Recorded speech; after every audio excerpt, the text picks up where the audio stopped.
Hello and welcome, Dota fans, to episode 5 of FletchDota, your one-stop shop for anything and everything Dota 2 related.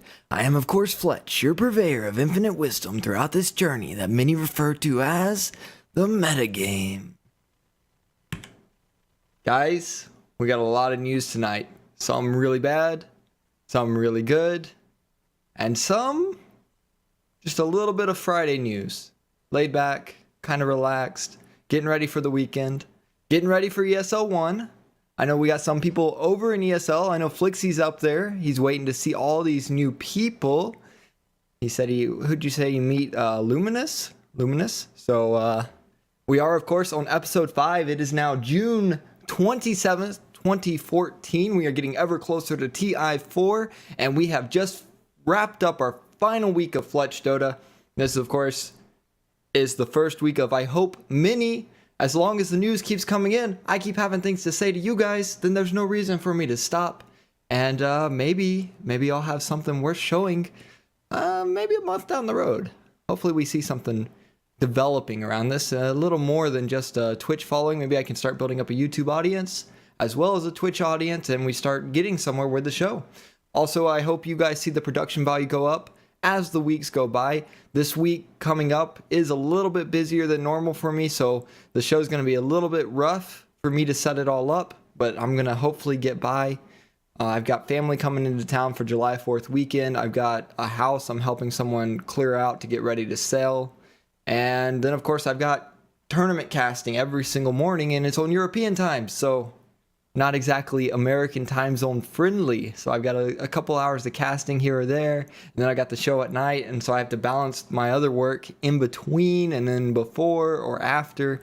So it's going to be a trick getting it all done, but I'm going to get it done. I'm going to keep this show going through the next week, and that's going to be the tough week.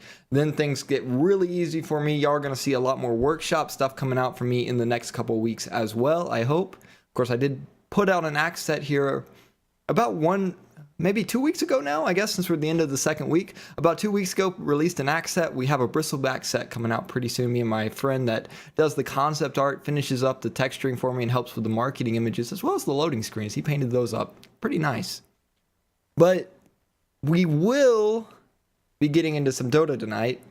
And to start things off, I've done this every single night, and I just don't know what I'm going to do once TI4 ends. But we finally did it, guys. We finally hit that 10 million mark on TI4 on the prize pool. I was so upset last night that we didn't get to announce this last night. And if you go to Google right now and you type in Dota 2 and you look in the past 24 hours, if you don't know how to do that, click more tools over at the side, and you can set the relevance, set it to the last 24 hours. You will see everything. You will see random magazines just posting on their websites. $10 million tournament in esports, $10 million tournament in Dota 2. And they don't know a thing about Dota 2, but they're reporting a $10 million tournament. And this is what I was talking about. When you hit $10 million, when you get a tournament that's this large, you are no longer esports news. You are no longer big in just esports. You are now national news. You are now worldwide news because this is a worldwide event. It's relevant to all of these countries that are attending. And so you're going to get all of this publicity going out there. More people are going to come to Dota 2.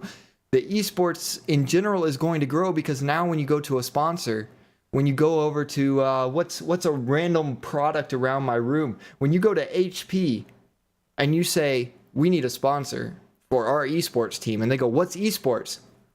Bam! Dota 2, TI4, $10 million. That's what esports is. And they're like, whoa, we can compete for millions of dollars and we can put our brand on that? That's what gets them in the in all the, what is it, the Masters? The Masters for golf? Look at all the sponsors for them. That comes from the publicity that surrounds a large tournament. People enjoy watching other people win a junk ton of money. That's why game shows are popular. You have a whole TV channel in the United States. I don't know if this is worldwide or not, but we've got a channel in the United States called Game Show Network. I know in Japan, they have all sorts of these crazy game shows. I don't know if they're all on one channel or not, or if they just all compete with each other, but I've seen all sorts of hilarious game shows coming out of Japan. Korea's the same way, and I honestly don't know too much about Europe. I'll have to be honest with you. I don't think I even watched a single European television show Except for, I take that back. I've seen some UK shows because some of the UK comedies migrate over here and then you go back and watch the originals and you're like, they're both funny, but it's different humor. So you can kind of enjoy them both. A good example of that, of course, is The Office, which originated in the UK and migrated down here to the mighty US, where we all got introduced to Steve Carell as the ultimate boss that we would all loathe to have. But the guy's hilarious if he's not your boss, That's the point of The Office, I think. It's like, man, I know a guy like that and I hate working for him, but he's not my boss, so I'm okay. I can laugh. And there's always people like that in your life.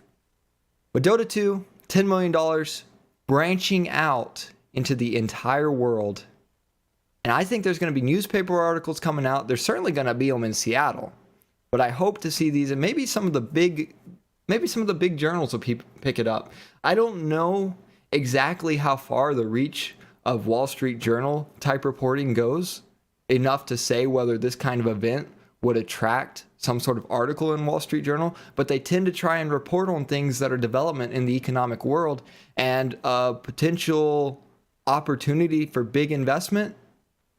$10 million tournament, maybe. So we can hopefully see this pop up in some real printed articles. That's what I want to see. Right now we're seeing online electronic articles popping up on all these magazines. The problem is I just don't know how legitimate those are. It seems like you can submit an article and you can be anybody, and that's just a way to get some printed stuff for a resume for younger authors.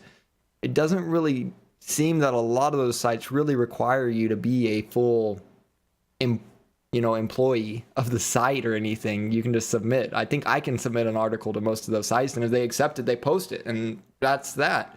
So how much does that really matter? Along with that $10 million prize pool, though, guys, I want to show y'all something. And I don't know how accurate these are, but I'm going to assume they're at least pretty close. Even if they're not exact, they're just kind of up to date.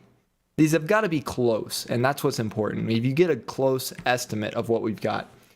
So this is the top 50 games awarding prize money. Now, don't get mad that League of Legends is number one and be like, no, Dota 2 is number one, because if you look at the players, Dindy. Okay, so here's the thing. This is 1,500 players. This is 450 tournaments. Dota 2 is 375 players, 1/5 of the player pool. And what is that? A third of the tournaments to come in number 4. So we have a lot more money on individual players, but overall, there is a lot of people getting paid to play League of Legends, and overall it's adding up the prize money together to increase to 12 million. But what you need to take from this isn't a competition or a war between these. What you need to look at is each of these to date. This is up to date. This is like everything we can think of in history is right about $10 million for all of these, except for StarCraft Brood War, which is at $5 million, which is impressive considering StarCraft 2 is 11. So really you should just combine StarCraft, because this is all like the same people playing. And so you should combine this and say 16 million. I would really give StarCraft credit for number one spot overall. I think that would be pretty fair to do. My point though, $10 million for all of those tournaments, like added together. We've got one tournament. One singular tournament about to happen in 2.5 weeks. That is doubling that. On every single one of those, it will double it, straight up double it throughout history. All esports added together for each one of those individual categories doubled in one single tournament. And that is nothing that any of these guys are doing right now. So huge to see $10 million. Huge, absolutely huge. I think I saw a report that Dota 2 this month alone has netted over $1 million in prize pool earnings. Just this month.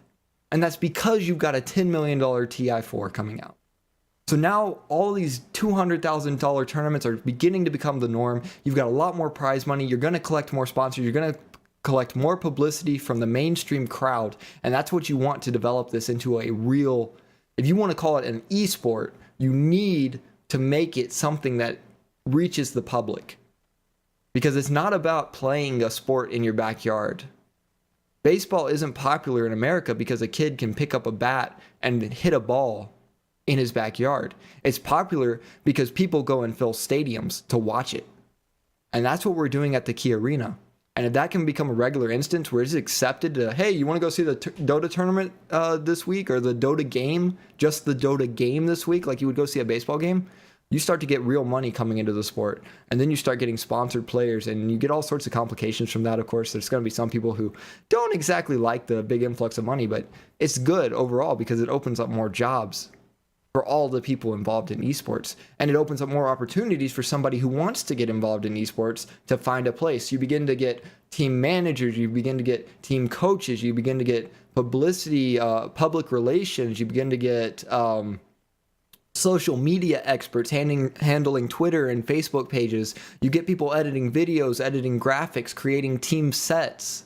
All of this is created because the growth of Dota 2 as a whole, monetary growth of Dota 2 is opening up, where now you've got money available for that guy to make a model, or you got money available for that guy to edit you a video, and he's getting paid, and you're making money as well because of what you're doing in Dota 2, and you're growing your fan base, and you're pulling in more crowd, and you're making even more money. And so everybody is winning in this, and it's opening up even more doors for the little guys to come in and maybe grow into big guys later on. People who want to start up an organization now have a fallback of hard evidence that Dota 2 is a popular game and that there's actual money in this sport. If you want to go find a sponsor as a team that's unsponsored right now, with TI4, you will have really good standing to be able to do that. We have a lot of TI4 news though, guys. I started out with TI4 like I always do, and unfortunately tonight we have a whole lot of TI4 news. So I talked about this yesterday, and I said wait for Valve to respond, because we don't know what's going on, and I'm sure they'll respond because Valve's a very responsible company and they've dealt with stuff like this before. Fnatic released that little Hanny letter. Should I call him Hani or should I call him Hanny? I always call him Hanny. I guess he's Hani technically, but the little Hani letter. And they said, Valve's forcing us to play with Era. Got all the Fnatic fanboys up in a roar, rioting all over Reddit and everywhere they could think of. They're just flaming Valve. Valve's a terrible company. This is why I hate Valve. And it's like they don't even think about Valve in their daily life. They just want to flame because they're mad about Fnatic having to force Era to play with them. Valve released every single email today that they have exchanged with Fnatic. They said, you know what? If y'all want to tell the side of a story, let's just, you know what, the best option in a messy situation, in a muddy situation like this, where public relations are concerned, 100% transparency. We'll just let you decide. Here's everything that we've ever said to Fnatic, everything they said to us, and oh, by the way, here's the email from Era directly to us. And let me go ahead and quote you some little lines from the Era email, which I think is probably the most important one on the Dota 2 blog, by the way. Dota2.com is the top article right there. So from Adrian Krieju, I probably butchered that last name, but that's basically Era. So basically, he starts out like this. Hello, guys. As you probably both know, I am Era from Fnatic. The reason why I'm writing this mail to you is very bothering situations. About 2.5 weeks ago, I was sent home. He basically talks about his anxiety issues and how they got worse. But then he went to the doctor. They said he was okay. With all that said, I had a Skype conference with the team 2 days ago when they returned from LA. They said that they don't trust my health state and think it would be risky and bold move to take me to TI, as I can't go back to the boot camp with them. Therefore, they pretty much had me fired of the team, still contract signed for the rest of the summer, as they think they can do better with a stand-in than risking it on me. You know, that last little part was ad-libbed, the risking it on me. Basically, they don't want to take the risk on me, so they're going to sub me out, and I'm just going to say, okay. The final part, this is the final two lines that just tacks those nails into the Fnatic coffin. So my question here is, are they allowed to do that? Especially knowing that I can play at TI4. Best regards, Adrian.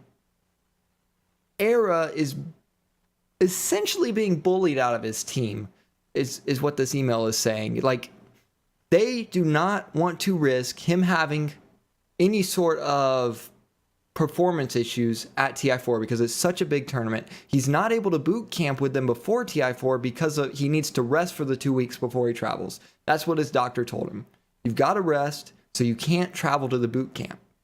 So they're like, well, if you can't boot camp with us, it's really risky for us to go into TI4 without a boot camp, and we need you at your best. So it's better for the team if we play with a stand-in. Well, you know what? The stand-in didn't earn that spot, and I respect Valve for standing up for an individual like Era and protecting his integrity as a player to reserve the right that we invited players. We did not invite an organization. This protects an individual player like Era from an organization like Fnatic from pulling the strings.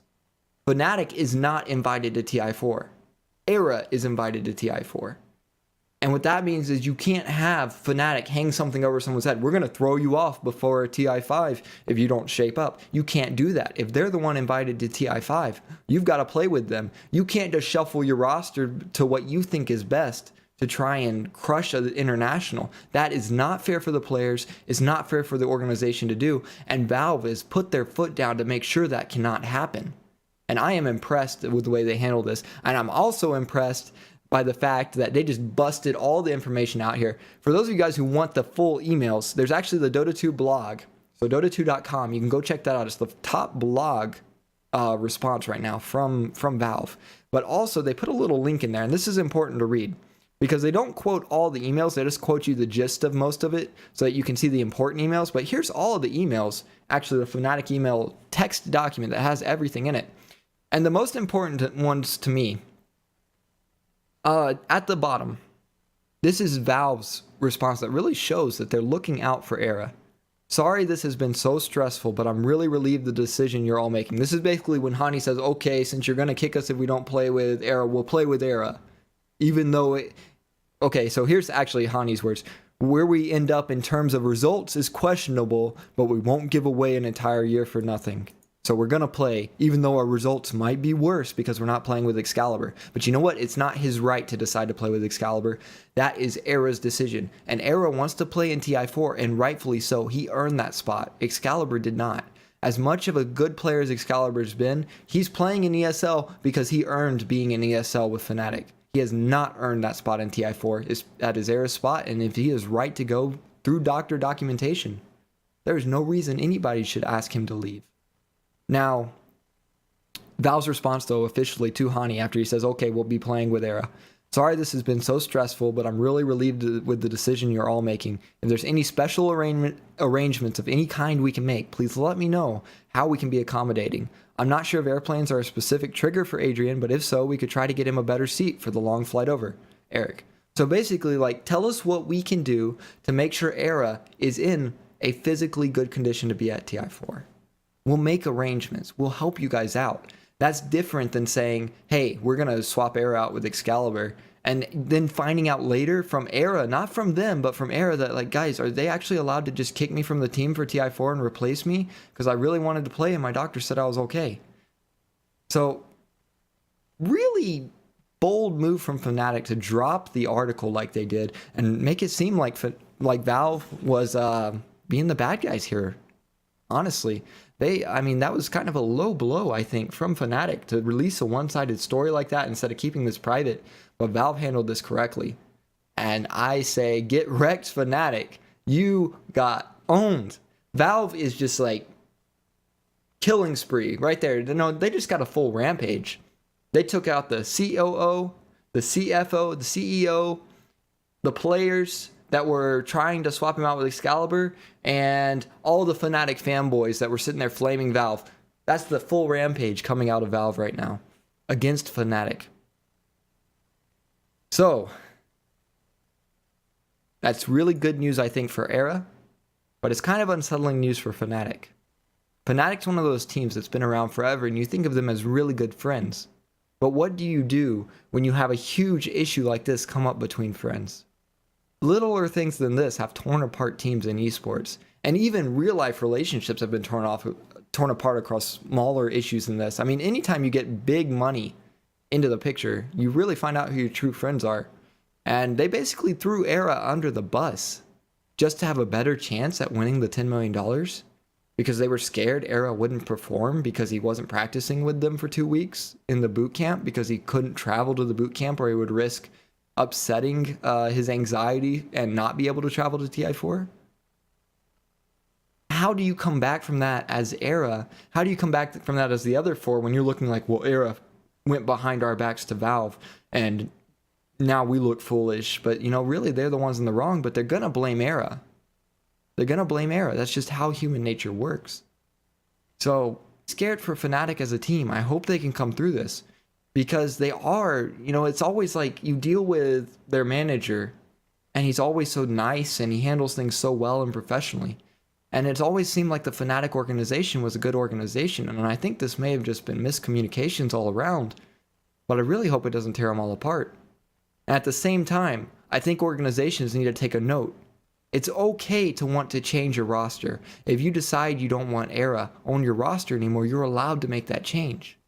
But you don't do it right before TI, and you wait till afterwards and do it during the big shuffle like everybody else does. Every single esports organization out there besides Fnatic is waiting till after the international to get rid of the players they're thinking of getting rid of, because that's the professional thing to do. You wait till after the international, everyone throws their free agents out, everyone picks up who they want to, but you don't ditch your team in the middle of the big tournament events happening. That's not the time for that. So maybe Fnatic can learn from this and become a stronger organization. But as of right now, they are in really rough waters for the weeks ahead, and I hope it doesn't affect their performance. But realistically, it probably will. Now, they're playing in ESL 1 tomorrow, so I'm sure Hani won't have time to properly respond. But with Valve responding straight away with this, I certainly hope to see a full Fnatic response, if not over the weekend because they're busy with ESL, at least on Monday.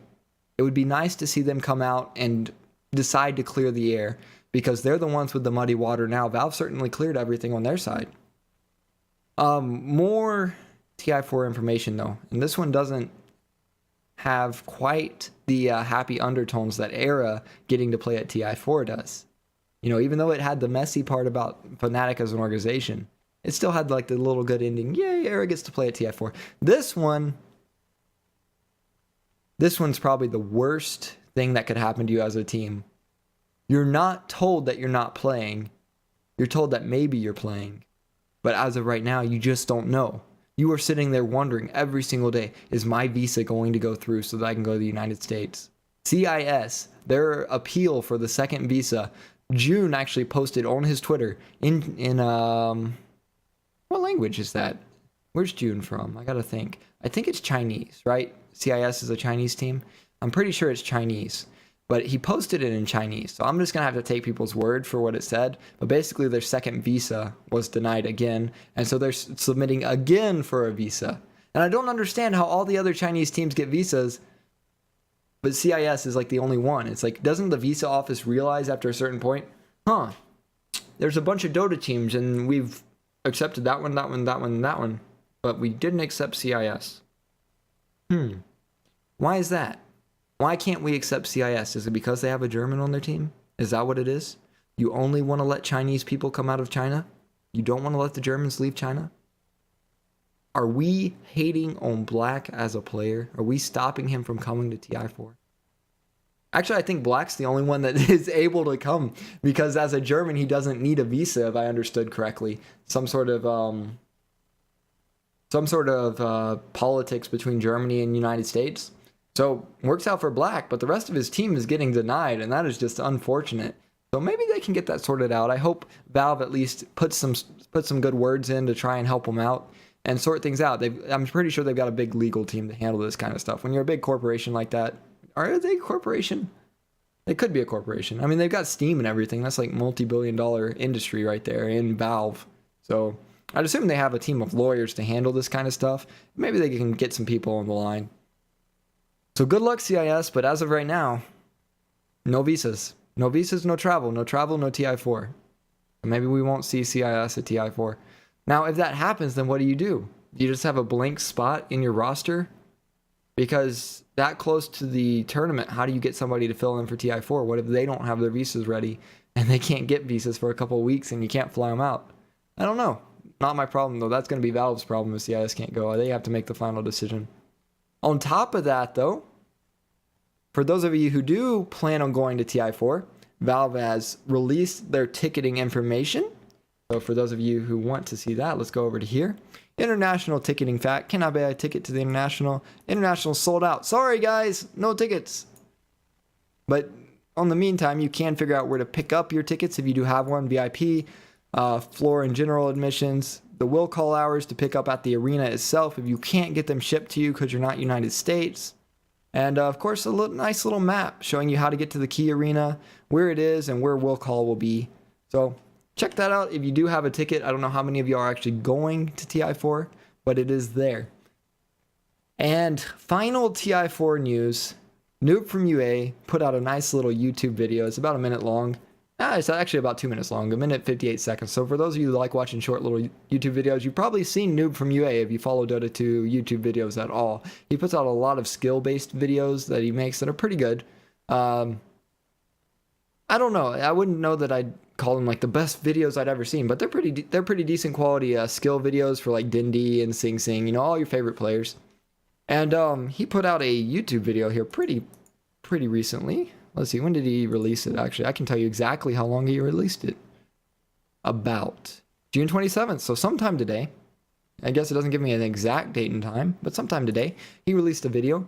And it goes back and it's just kind of a recap of TI1, TI2, TI3, and then now TI4. So it's just a quick little recap video, nice little thing to watch just to give yourself a little bit of memory. Or if you never experienced any internationals before TI4, it'll give you a glimpse of what it was like. What the Aegis, what winning the Aegis actually means at these events in Seattle. So there's your YouTube video posted over in the chat for those of you who want to check that out. And on the note of TI1, the international and past victories, we got to talk about Na'Vi. So, of course, they're going into ESL. ESL 1's the big event starting tomorrow. I think actually ESL was open today, but the Dota 2 part of ESL is Saturday and Sunday, which is really convenient for me because I told you guys this is going to be a weeknight show, Monday through Friday. So Saturday, Sunday are my days off. I also don't have any casting because my casting's off for Saturday and Sunday. So I'm going to be doing a lot of workshop work while I got ESL playing on my other monitor. ESL, though, has been putting out some nice little articles. I think we went over YYF's interview. And today they actually put out one for Dindy, where he talks about the secrets to his success and just playing in general, how he feels about Na'Vi. That was actually one line I wanted to get to down here. Let's see if I can find it right now. Okay, so first they started out asking about bigger prize pool. Does that mean more pressure or anything? And he basically says, at the end of the day, yes, it's more money and that's a nice little perk, but it's the same tournament. So the money is only bonus motivation. You're already motivated to win the international because it's the international. Whether it had $10 million, whether it had $1 million, whether it has $100 million, it's about winning the international. And then you're like, yeah, and I get a bunch of money on the side for winning it. At least to Dindy. You know, this might not be all professional players. Along those same lines, let's see. I know I saw the line down here somewhere. They talk about their strategies they're going through for boot camping. One of the most important things, and this is something I've heard about Na'Vi recently, that the guys haven't been talking to each other at all. And people are afraid that they're going to fall apart and all sorts of worries about Na'Vi. They're like, oh man, the guys don't even play Dota anymore. But Dindy addresses this. Any particular strategies you're using to address current issues in boot camping? One of the most important ones is that we are just spending more time in real life with each other and talking about the problems more and more openly. This and playing a lot of games as a team. So they're really working on communicating as a team. I think that's important that you actually see that pop up when you see Dindy addressing concerns. They also talk about their current form, about the problems they've been having. Yes, we've been having some problems, and I believe and hope that we can fix them. We still have a full week to prepare for ESL, and then several more days in the US, and I hope that will be enough time to fix the problems we've been having and hopefully win at both events. So they do recognize their problems. They're working on the communication issue, and hopefully, you know, this is really exciting because I really feel like since winning TI1, you haven't seen them all that motivated going into TI, like boot camping and everything, like some of the teams you see. I think Fnatic was always the biggest one. They boot camped for like a month before these events. And Na'Vi was really laid back about it because they'd already won one. But now you've got Na'Vi and they just feel like maybe it's because it's the extra money on the line and that really was just enough extra motivation on the motivation to win TI. We're like, hey, let's get ready before. Or maybe it's just because they have all these big tournaments leading into it that we haven't had before. We haven't had ESL 1s right before International. In fact, previously it felt like everything shut down in esports leading into the International because nobody wanted to compete with it. But now you've got these $200,000, $100,000, $150,000 tournaments that Navi are playing and leading up to it back to back to back to back. And it's kind of like a gauntlet of gaming leading up. So really exciting to see Navi actually recognizing their problems, working to fix it, and also getting ready to play some big games in Dota. And maybe we'll see some success coming out from them because they have, it feels like they've struggled over the past year. So I'll go ahead and throw that in there. Of course, the ESLgaming.com website has all of these interviews. They also threw what day would be short without an interview for RTZ.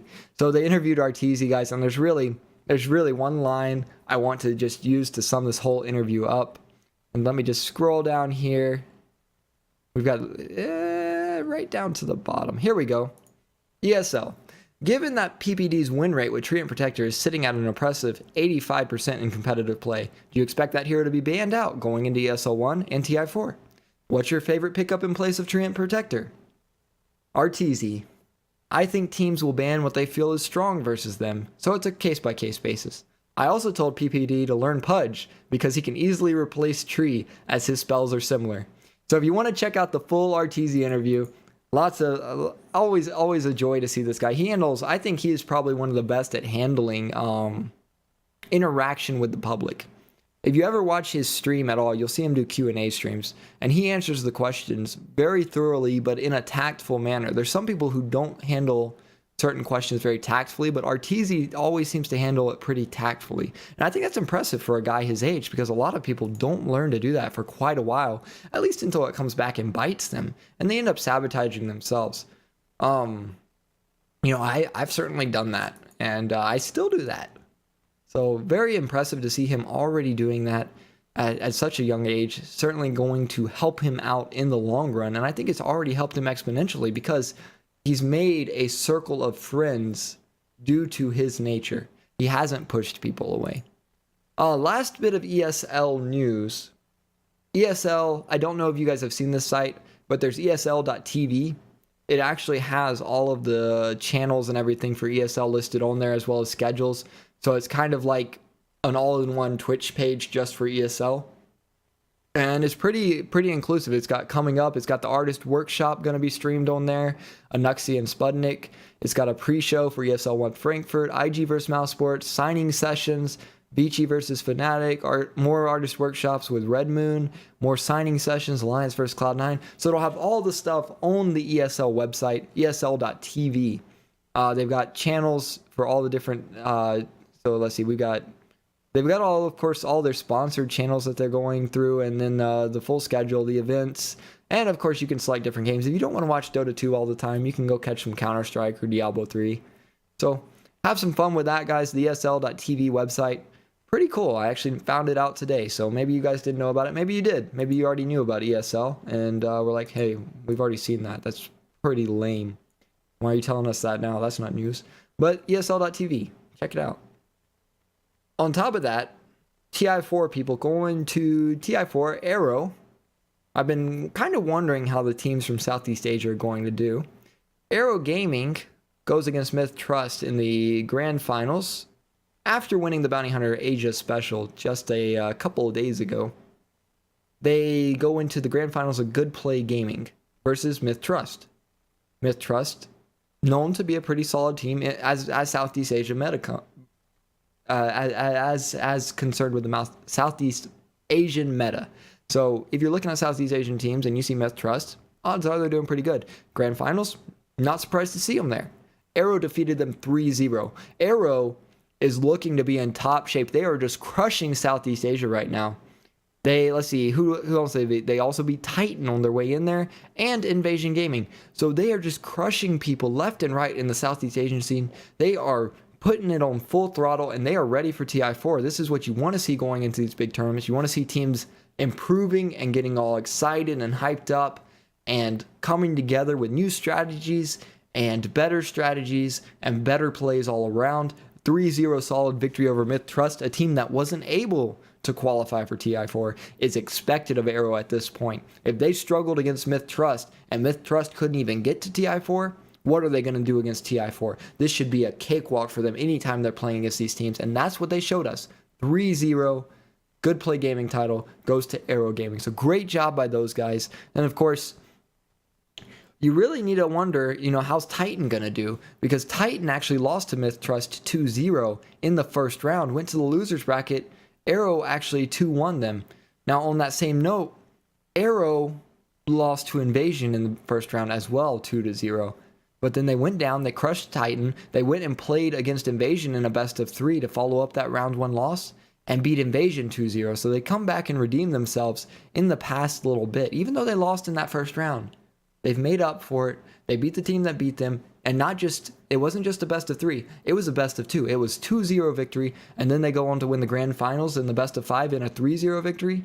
5 games back to back to back, only losing 1 game since entering the losers bracket to Titan. We'll have to see how Titan does.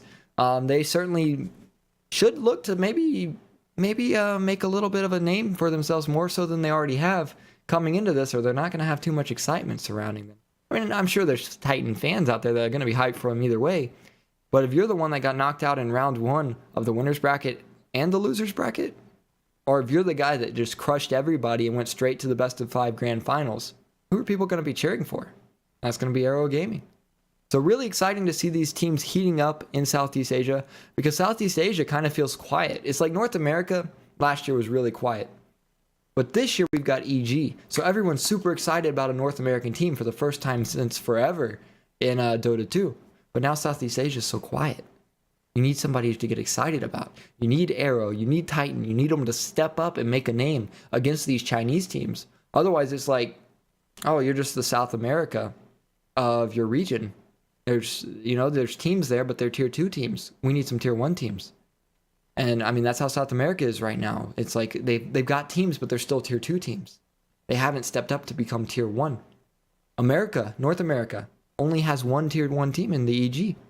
Well, I guess you can start to count Navi US, but I think I'd call them tier 1.5 still. I don't think I would be justified in calling them a full tier 1 team. Now, that might make some people angry, but that's just how I classify tier 1. I've never had someone sit down and say, this is what a tier 1 team is. This is where you draw the line. I think it's always been a personal judgment thing. When you talk about tier 1 teams, you're generally talking about the champions. But that's just me. That's what I've always taken the context to mean. So y'all can of course throw things out there, what you think tier 1 teams are, and what you believe at the end of the day. It's all going to be personal opinion, I think, when it comes down to it. Now, something I wanted to do on Fridays, this is something I don't do on other days, because it's a weekly process for how the workshop works. Every time you check out the Dota 2 workshop, it says weekly most popular. So I figured at the end of the week, I'd like to do a recap. What's some cool sets that are on the workshop right now? So I browsed the workshop and picked a few, just to kind of browse through and show you guys. The first one I wanted to show you is actually an Omni Knight set, which I think has been lacking. There's been a couple of cool Omni Knight items, but there hasn't really been a set that I've been like, oh man, that Omni Knight looks really awesome. But this one right here, Armor of the Stalwart Soul, coming out of Chiz, who's actually on pink team, so he's not on my team. Never mind, guys, I'm closing this. He's not on blue team. I'm just going to go delete everything.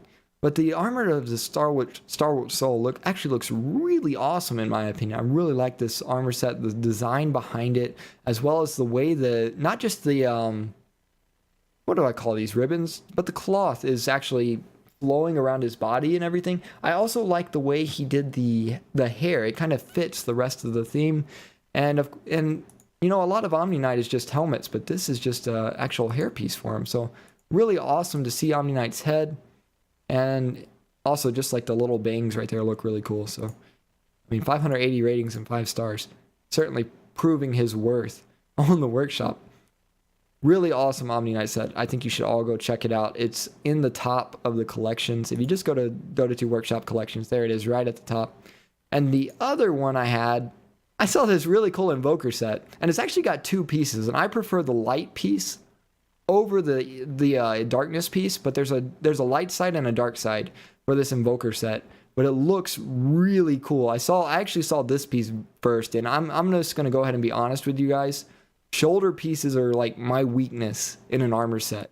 If you want me to think something's really cool, give it an awesome shoulder piece. And this pauldron for Invoker looks absolutely amazing. I want to wear this on Invoker, and I don't know that I've said that about any other item. I've never really gotten excited about an Invoker set, but this one has made me do it. I am absolutely thrilled to see this set. He looks so awesome in this set. He looks like what do you even call him? The Archmagus? Or is that somebody else? Some grand wizard though. And it's a full set, of course, light side, dark side, custom forge spirits, and a loading screen. So there you go. Really awesome set coming out from Katafa. And these are people I haven't heard about at all, which is cool because that means there's new artists, more competition. You know, a lot of times you see those big sets and you recognize the names like Bronto Thunder, Anuxian Moon, and you're like, well, just another awesome set from them. But these are really awesome sets, and they're from people I've never heard of before. So, good job, Dota 2. We are broadening the viewer base, or should I say the artist base. Now, I have been doing community spotlights here and there, and something really big I'd like to talk about. A little bit different from just a community spotlight, but it's something I did want to discuss. So Channel 6, I think Swedish Television's Channel 6, popped out a Dota 2 special, I think. That was like for TI3. They actually showed TI3 on their own Channel 6 in Sweden. And recently, Aki has picked up a blog actually on Channel 6's site. So it's like they are officially endorsing a professional esports player as a television channel. This is the start of professional players moving from internet into household.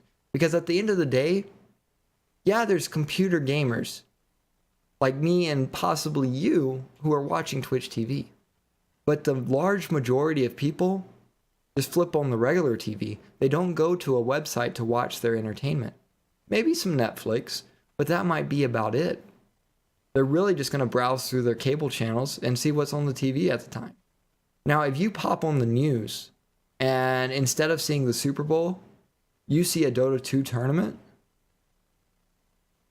that's what Aki is bringing to Channel 6 by becoming a regular feature of their site.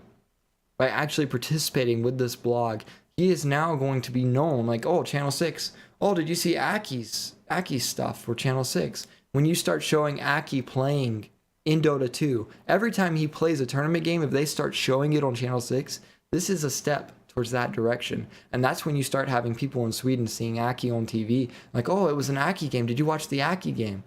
And maybe it goes for the whole team. Maybe it just starts to be, you know, not just specifically about Aki.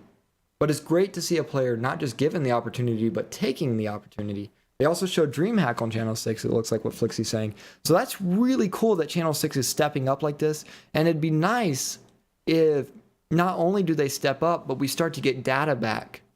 Advertising data. That's what's important, is the advertising revenue. You got to earn money when you put something on TV. You can't put stuff on for a loss. That's not how business works. It's not a charity. At the end of the day, that may sound nice, but people don't want to give away money. You've got to pay employees. You got to pay yourself. Otherwise, it's just not sustainable. And then, of course, as a company, you need to bring money in to grow. You want to get bigger. I mean, look at Valve. They start out a lot smaller than they are, and they've grown exponentially over time through not just Half-Life and the franchise it ensued, but all of the mods made for Half-Life that they absorbed, as well as the Steam franchise that they've opened up. And then now with Dota 2 getting even bigger, Team Fortress 2 is becoming huge as a casual competitive game. Does that even make sense? But that's what it is. They've hit the casual market. They say, you want to just log on and have some fun. Play some Team Fortress 2. You die and you laugh about it. That's something really hard to pull off in a game, but Team Fortress pulls it off. You don't get mad for dying. In Counter-Strike, people get really mad. People are raging all the time in Counter-Strike. I've watched people play Team Fortress and I haven't seen them raging. I see them laughing together with friends and not even caring. And I I don't even know why I was talking about Team Fortress other than it's Valve growing their franchise. But you want to see the advertising revenue come out that says Channel 6 is making money off of showing Dota 2. Because when that happens, you've got another small channel, maybe in Germany, maybe in the UK. We can show Dota and make money? Maybe we should show some Dota. Let's try it. Let's do a pilot episode for this big tournament. Oh wow, people actually watched that? We actually made money off of this? Let's do another episode. Every big tournament, let's show it on TV. And then you have it start growing to other channels. And then before long, Dota becomes a mainstream part of your television in your living room. It starts to grow into the general populace. People start to pick up Dota. You don't even have to play Dota to enjoy it, just like any other sport. There's a lot of people who've never played football, but still watch the World Cup. And that can be the same way with Dota if you have the people on TV to really explain what's going on and get people into it. That's actually some really awesome news, Flixie, that they actually gave GD Studios one of their TV studios for the stream. That's a good opportunity for GD Studios, though, as a studio to grow as well, to see what a TV studio actually looks like. That's something I've never done. I have been to a mock-up of a news green screen area with the teleprompter, so I know what it's like to read from a teleprompter and also to work with a green screen behind you. But I've never been in a full studio before to actually see what all they have set up, what all parts they have running. And I think that's a big technical advantage that GD Studios has. And that might make sense why when they ran their Couchcast, you see all of these special microphones and you see certain cameras set up at right angles and everything, and the lighting was all handled pretty well because they have that experience. They know about the little things that people put out. So that's actually really cool news for GD Studios, and that's certainly an opportunity I think anybody would be excited to have, to actually be able to use a real new studio. You know, an actual professional studio, not an amateur studio, which is what pretty much everybody in esports casts out of. Let's be honest. It's amateur studios. And that's okay. You can be a professional with amateur equipment. Because it's not the equipment that makes the show, I think. It's about the person behind it. And like me, I'm working to build my amateur studio. And then if I'm professional enough in my studio, I can grow it and I can expand it into something more. I've got plans, I've got space to my right that I have planned for other things, like possibly interviews and other things along those lines. But I haven't gotten to start working on those yet because I'm still working on my main space. And maybe we'll get those done here in the next couple weeks. Again, next week's supposed to be really busy for me because of the family and because of the house stuff I'll be working on. But maybe I'll get some of it done. And maybe I'll be able to work on some of it this weekend. I can just set ESL playing on my speakers. We got lots of games on ESL. Did I cover the ESL brackets for you guys? I want to go back over that and make sure I tell you which games are coming up just one last time. I know I told you yesterday, but I would like to tell you the actual schedule if I can pull it up really quick. Here we go. ESL 1 Frankfurt. So first game of the day tomorrow, which is in like, how many hours is that? ESL 1 Frankfurt, 8 hours and 41 minutes from now. IG versus Mouse Sports. Second match will be Vici versus Fnatic. Alliance versus Cloud9 will be the third match of the day, and the Navi versus EG will be the closer. I really like that they did it as the closer. The way they timed it, because it's 17 hours from now, it basically happens at like, 10 p.m.? What is that for me? No, that's about lunchtime. CET. 30 CET, 17 hours from now. That'll be about lunchtime for me. It gives people in North America plenty of time to wake up to watch their team, you know? So I don't know if they intentionally did that, but it is nice that as a North American fan and inhabitant, I don't have to wake up super early or stay up super late and mess with my sleeping schedule to see my team play. I'll miss Mouse versus IG probably, but that's okay. I can deal with that because at the end of the day, I'm not a Mouse fan. I'm an EG fan. So as long as I can see my EG matches, I should be fine. And I can just check the stats on the IG versus Mouse. I'll probably wake up at 8 in the morning and tune in sometime during either Fnatic playing their best of 3 or Alliance versus Cloud9. And either of those will be really awesome to watch. But Sorry, IG and Mouse. I love IG. Don't get me wrong. I love IG. But I'm not waking up at 4 in the morning just to watch some Dota. Maybe for TI4, but TI4 is not going to do that. They're in US time, so I'm lucky. All you Euros, you'll have to watch it late at night or early in the morning. But as for me, nope. They're actually 2 hours behind me, so if stuff goes to like 9 at night, that'll be like 11 at night for me. No big deal. I am considering before. I've cast a lot of games for the qualifiers through the compendium.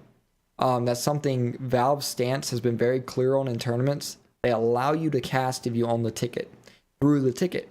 You don't necessarily get a caster slot in the game, but you can always cast through the ticket with their 2-minute delay. Now, TI4 actually shouldn't have any delay, so my live cast should be live.